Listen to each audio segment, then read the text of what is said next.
Hello ladies and gentlemen of YouTube, this is Carpenter with RV Crazy. So, I just wanted to go over a couple things with my Viewstar 30 amp charge controller. Right now, I don't know if you can quite see that because of the LCD display that's lit up, but it says 12.6 volts, and it also says it has a 50% state of charge. And that's something that's been kind of worrying me.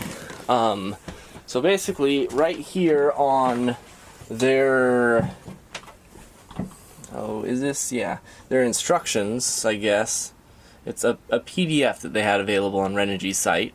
It says, the state of charge is determined by multiplying current by the time for which it flowed. And so I am wondering if that basically means that I would need to have the load sensing circuit of that charge controller hooked up in order to get an accurate reading on it for the state of charge, or exactly what that means. But also, I was wanting to ask somebody that knew more about solar about their charge algorithm. So it's pretty basic. The bulk charge, just up until it gets up to the battery's back up to the 14.8 volts, it will use 100% of the solar power. But the boost charge is the one that has me wondering. It basically just has a time limit for which it keeps it at that 14.8 volts, and just puts maximum amps into the battery. So after that, it's a float charge, which I set everything up based on the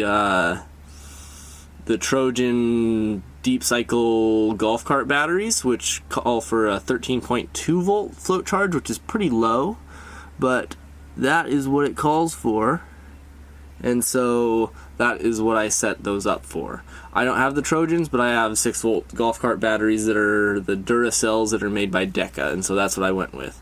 But the float charge just drops it down to the 13.2 volts. I haven't gotten to an equalized stage yet, but the Trojans recommended 15.5 volts for that.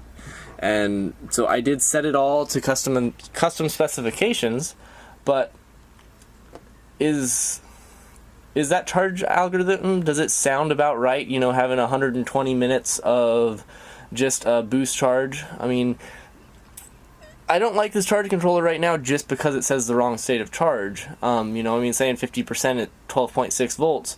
And it seems a little absurd, that it would say it wrong. But I'm wondering, because if I did actually hook up my load sensing circuit, if it would say more of a correct state of charge, or if it's just basically, saying that the 13.2 volts that I have my float charge at would be 100%, or I don't know exactly what it's doing, but it bugs me just that it says that it's wrong, because I like looking at it, and sure, I want to buy a good meter with a shunt, but it's nice just being able to look at that at the same time, and it says the discharge energy and the charge energy, and so it would be nice to hook up the load sensing circuit, because it can do a 30 amp load, and I doubt that I'm ever going to use a 30 amp load, but yeah, what do you guys think, of